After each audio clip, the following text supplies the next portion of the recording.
All right.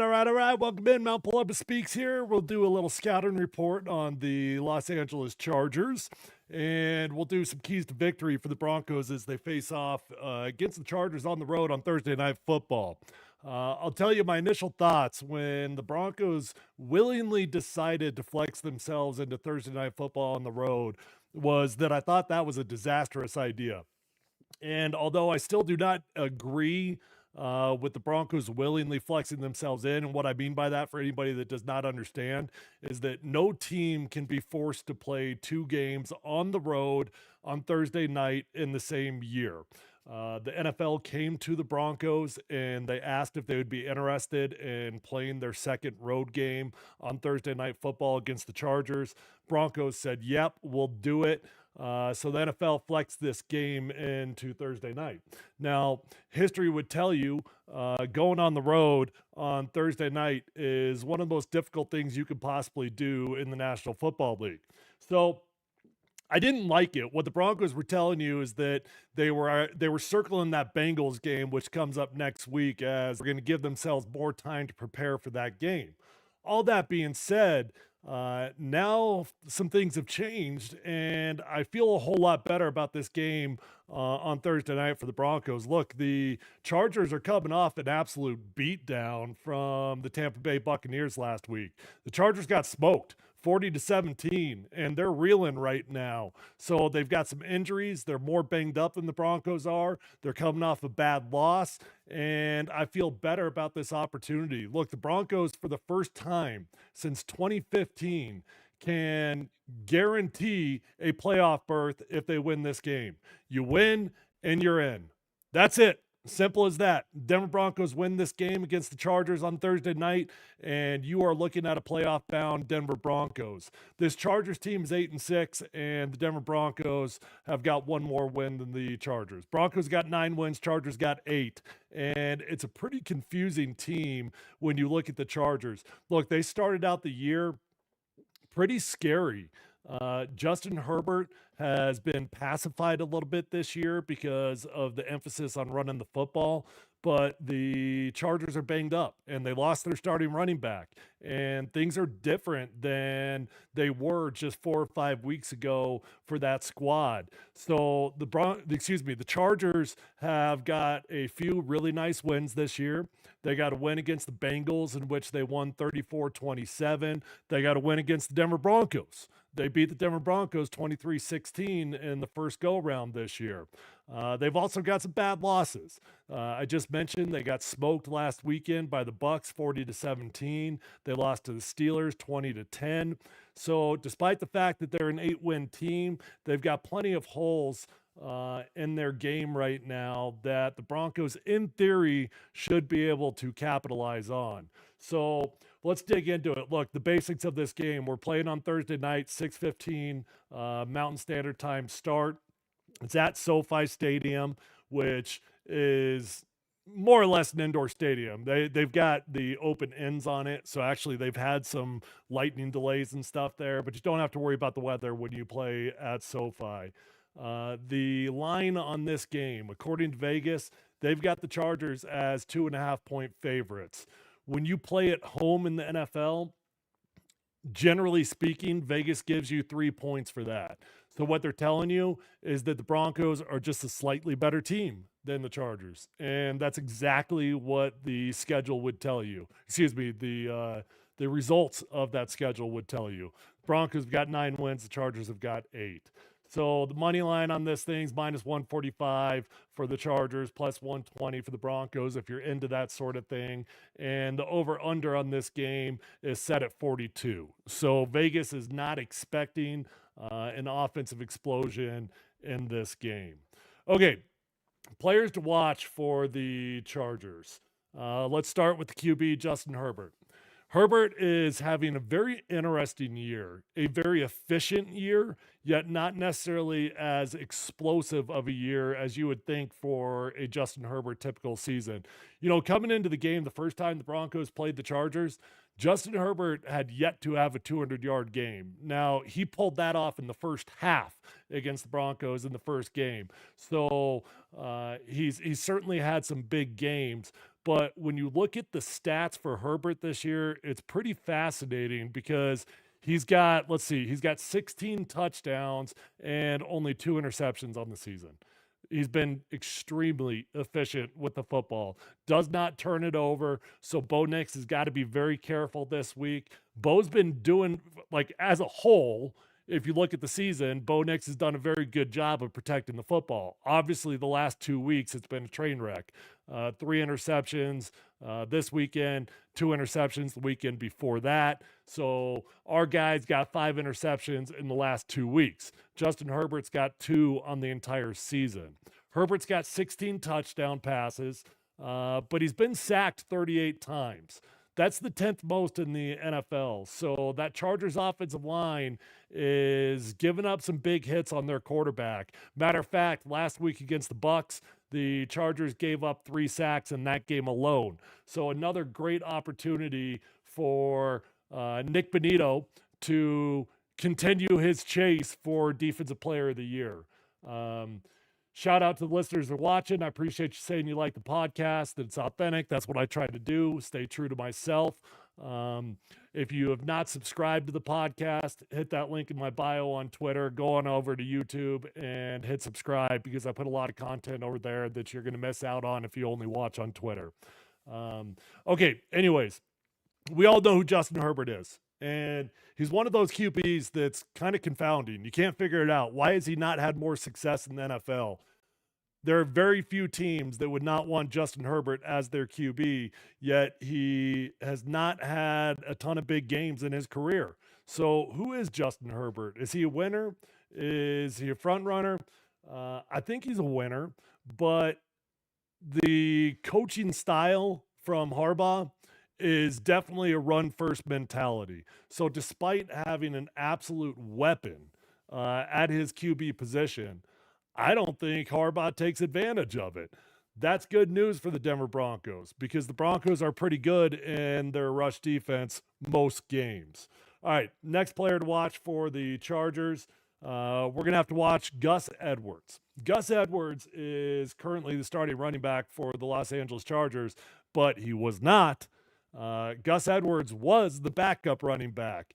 J.K. Dobbins went down a few weeks back, and that Chargers rush attack, which had been really, really good, it had been really dangerous, it has slowed down big time. J.K. Dobbins, before he got injured, had 766 yards on the season. And now since Gus Edwards has taken over, it feels really different. Gus Edwards has only got 297 yards, but he does have 2 touchdowns. And despite the fact that they've not been overly productive running the football, I promise you that's what the game plan is going to be because that's what their head coach is. That's his DNA. He wants to eat up the time of possession, and he wants to run the football all day long. It doesn't matter who's there. That's just who he is. They're going to try to run the football. So keep your eye on Gus Edwards. Broncos are fortunate that J.K. Dobbins is no longer playing. Next player to watch for the Chargers. Ain't that a fine-looking lad right there? That is a gentleman named Ladd McConkey. Ladd McConkey is a guy that you might not have heard of coming into the season, but I bet you know him now. He is having one hell of a year out there for the Chargers. Ladd has got 873 yards on the season, and he's averaging 13.9 yards every single time he touches the ball. He's a dangerous football player, man. The Chargers don't necessarily have the household names at their wide receiver position that they used to have. I mean, we're used to the Keenan Allens, and they've had some really good players there for a long time. But they got rid of a ton of playmakers in the offseason, and they decided that they were going to roll with some younger football players. Ladd McConkey is one of them.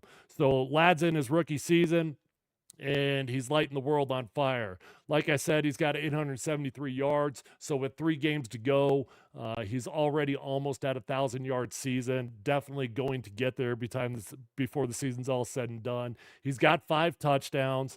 And the impressive part to me is that for a guy that's got as many receptions as he's got, he's still averaging 14 yards every single time he catches the football.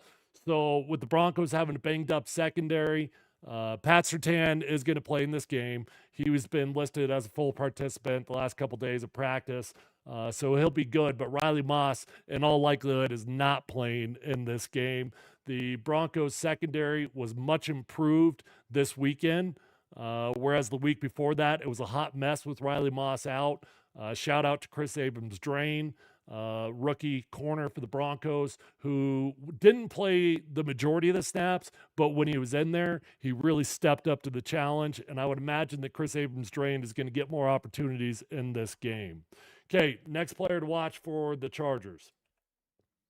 Let's see. How do I do on this one? Help me out here. Tuli Tuipulotu. Tuipulotu. Not sure how I did on that one. Tui is a good football player for the Chargers playing on that defensive line. He's got plenty of sacks, and what's interesting about him is for a guy that can play on the inside, for a guy that can play on the outside, you got to keep your eye on him. Look, he's got let's see, he's got 7.5 sacks on the season. That's doing pretty good, man. That's doing pretty good for an outside linebacker that also can play on the inside.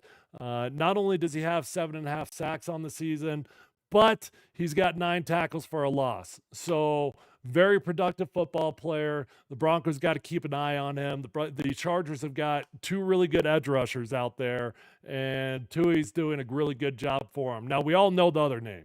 A name that has haunted the Denver Broncos for years and years and years. Khalil Mack. I don't know what year Khalil Mack's in, but it's got to be year 11, year 12, something like that. I mean, I still have vivid memories of when Khalil Mack was absolutely destroying my good friend Michael Schofield during the Super Bowl season. Got like 5 sacks in that game. Khalil went out to the Chicago Bears. Had some good years out there, also had some down years out there.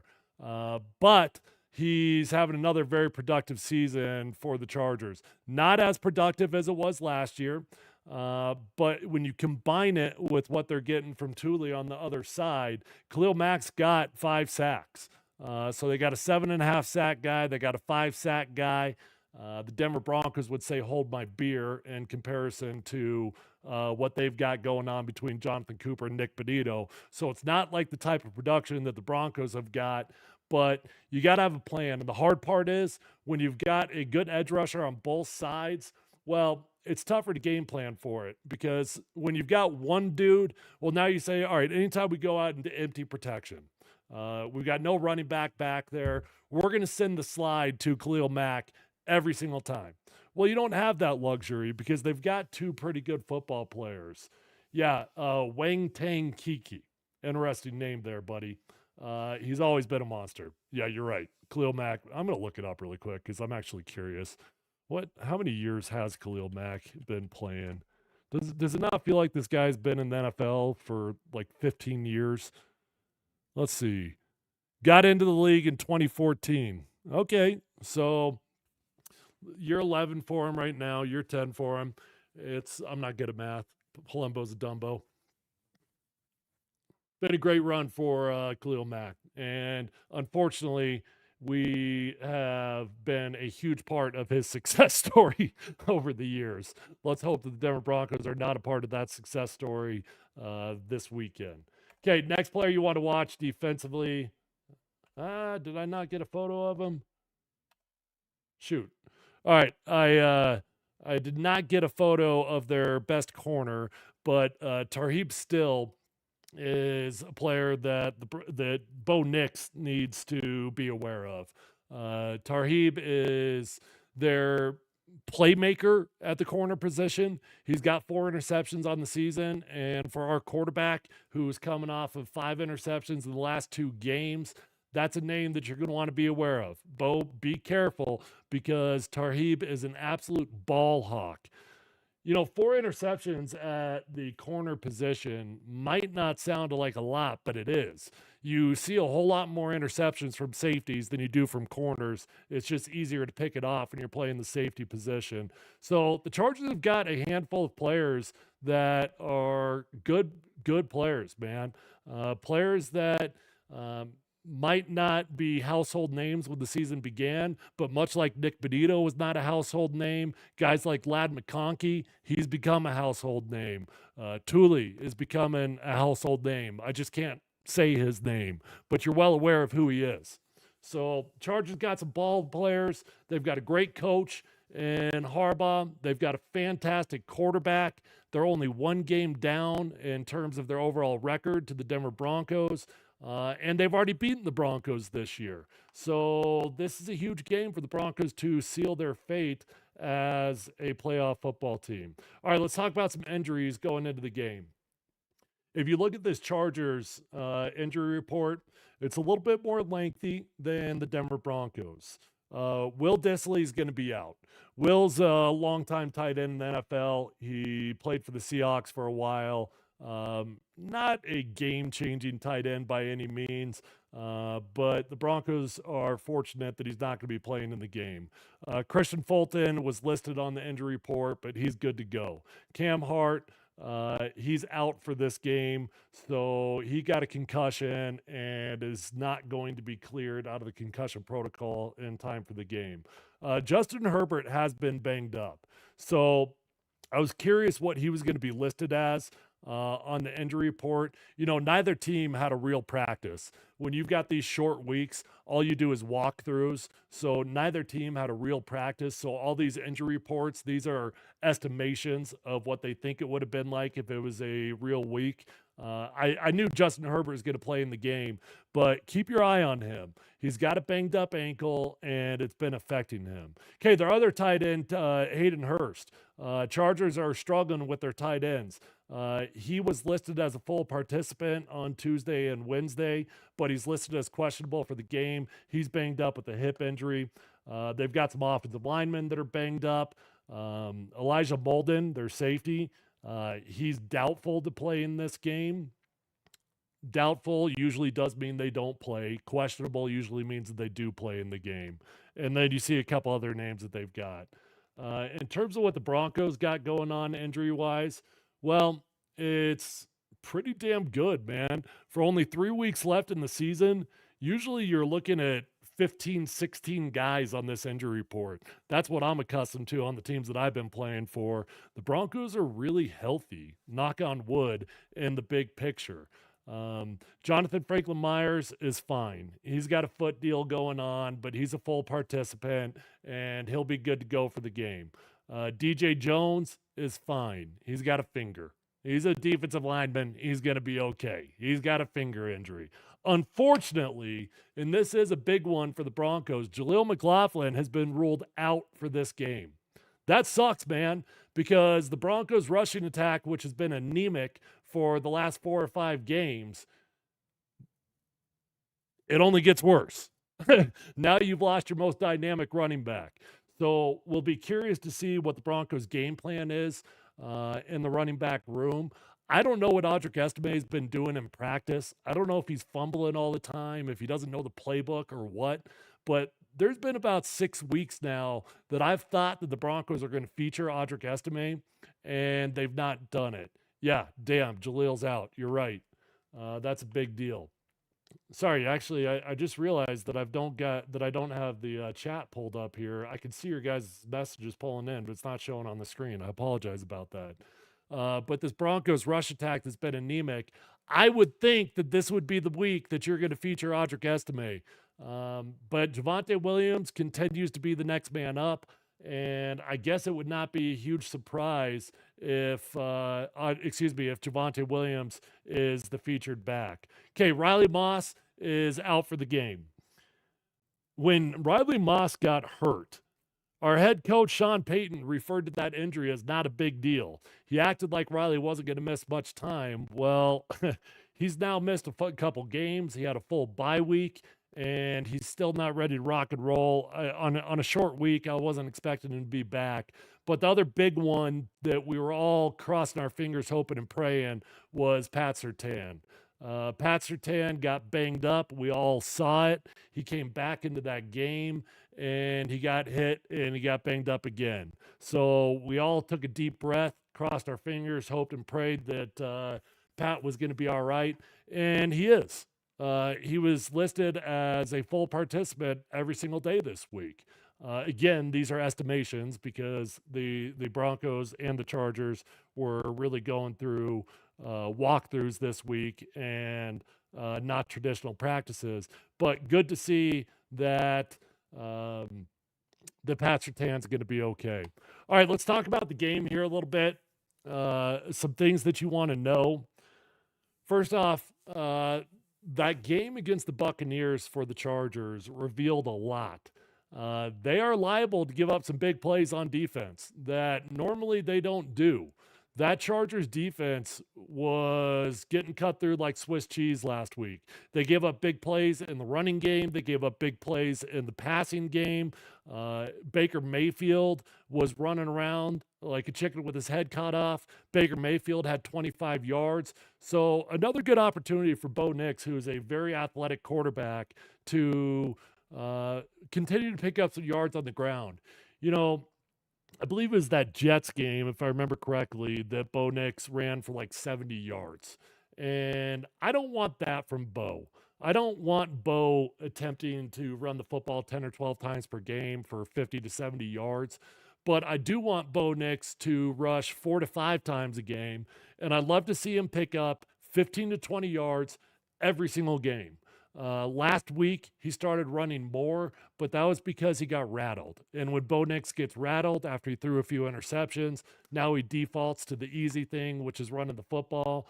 And quite frankly, I'm okay with it because he's so effective when he does run the ball. I would love to see Bo Nix every single week get 15 to 20 yards, pick up 1 to 2 first downs on third down with your feet, and that would be a real weapon for this Broncos offense. So another good opportunity for Bo to pick up some yards on the ground. And considering we don't have Jaleel McLaughlin, you might need to run Bo Nix more. So maybe a few more RPO zone reads that you implement into the game plan. Okay, when you look at these two teams, statistically, they're pretty damn similar in a lot of categories. The Denver Broncos own the 22nd overall offense in the NFL. And the Chargers own the 26th overall offense in the NFL. The defensive rankings, pretty similar in that category as well. As it sits today, the Broncos have the 8th best defense. And I think they're better than that. I think we would all agree that the Broncos defense is better than number 8, but there's been a couple anomaly games that has knocked them down. The Chargers defense, they're solid. They're not great. They're not bad. They're ranked number 15 overall. They do some good things. They do some bad things. But they're kind of middle of the road. What happened to Tyler Bidet? That's a good question. So Tyler Bidet got hurt in that Jets game, the same game that I was talking about with Bo Nix. And he had a pretty scary back injury at the time that put him on the IR. I expected Tyler Bidet to be back a long time ago, but he's not been back. And if you remember back to what the situation was, Javonte was struggling going into the Jets game, and they were starting to feature Tyler Bidet. He had some really nice moments with the Broncos. It would be nice if we get him back, but he's not available. He's still on the injury report. All right, but if you look at the matchups, offense versus defense, so we're looking at the 22nd best offense from the Broncos facing up against the 15th defense and the Chargers. Now, in terms of who's got an advantage in running the ball, well, the Broncos have got the 20th rush attack, and guess what the Chargers are in rush defense? 19th. Neither team's got an advantage in that category. In terms of passing the ball for the Broncos, well, the Broncos have got the 23rd ranked passing offense, and the Chargers have got the 10th best passing defense. So, if anything, the Chargers get the check mark in that category. I guess the Chargers have got a slight edge in terms of the matchup between our offense versus their defense. but it's nothing radical. The key to this game is going to be turnovers. That's what it's going to come down to because Justin Herbert's not going to turn the ball over. All right, on the other side, let's look at the Chargers offense versus our defense.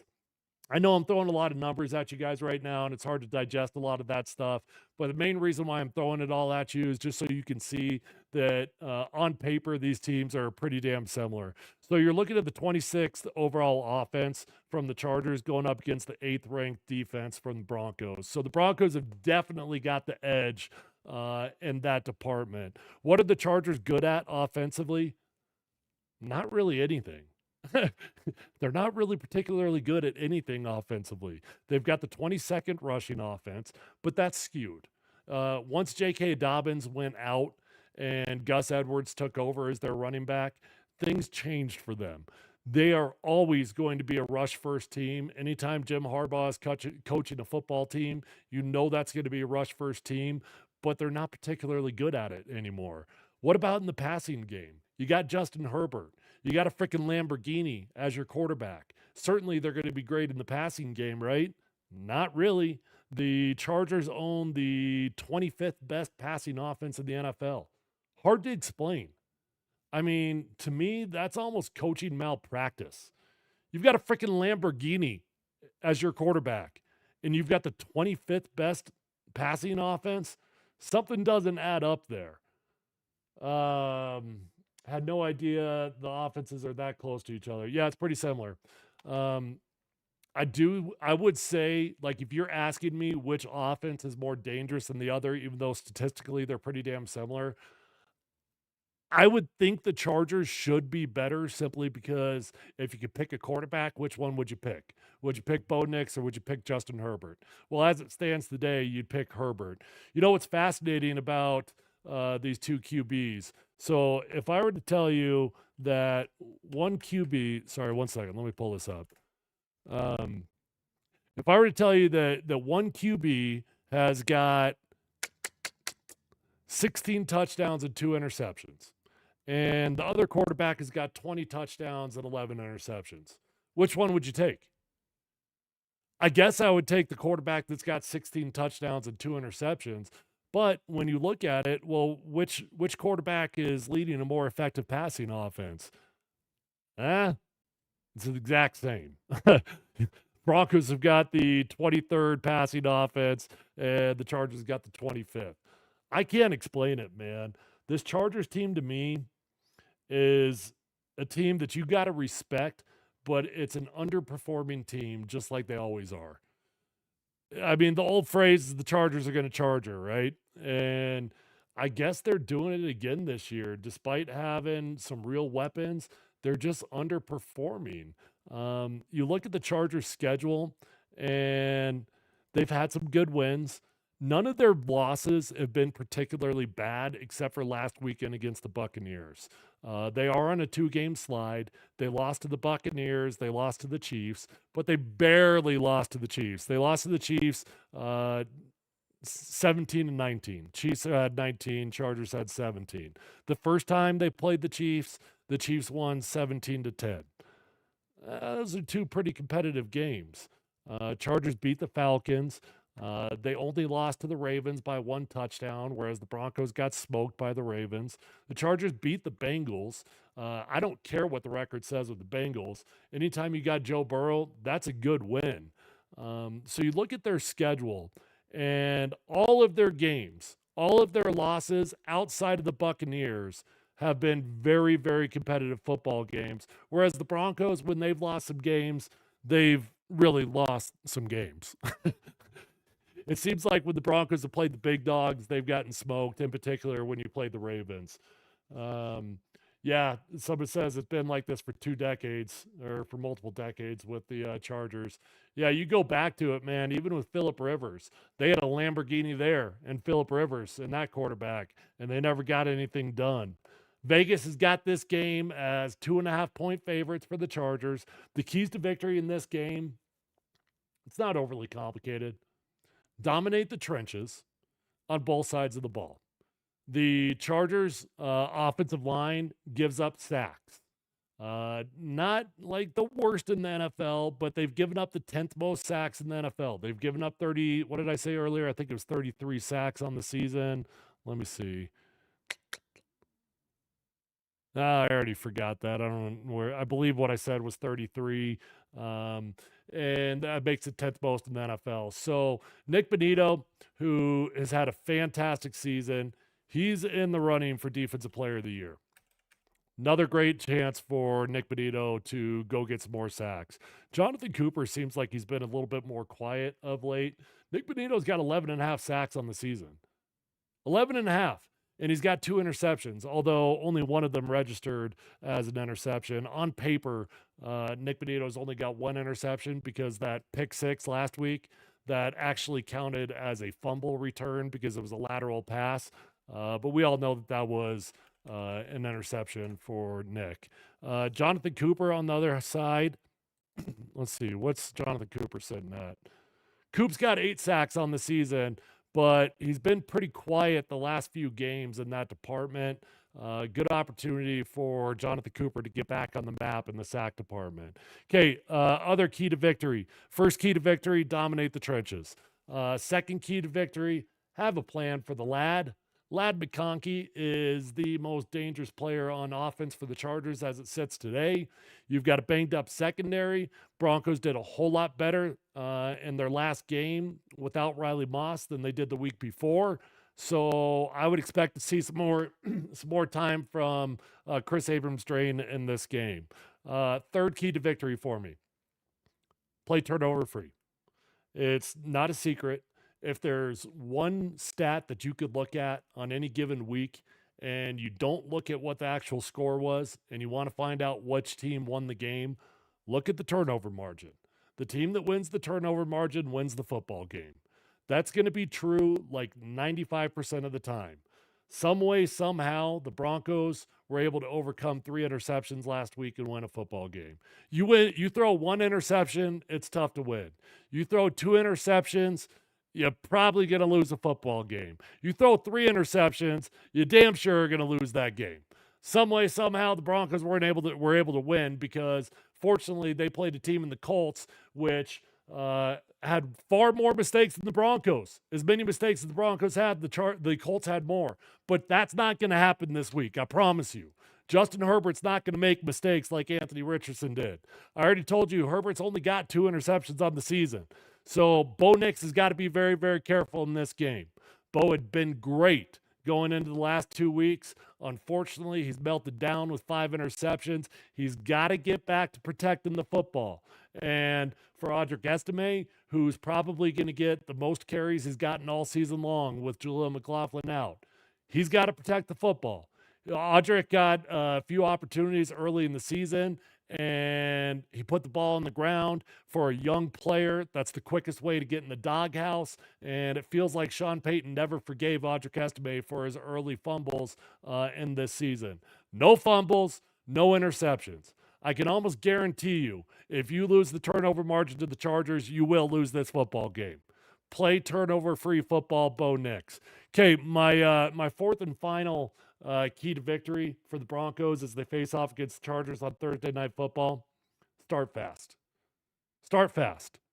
You don't want to be playing from behind. That's what this Chargers team is built to do. They're built to sustain leads. They're not built to play from behind, even though you would think they could and they should. I mean, certainly they can play from behind. They've got Justin Herbert, but they don't do it very well. What the Chargers want to do, they want to run the football. They want to eat up the time of possession. And for the Broncos, it feels like we've been overcoming a lot of issues for the last 5 or 6 weeks, yet winning football games. Let's not do that this game. Let's start fast. Let's get a lead. Let's not have our defense be on the field all day long.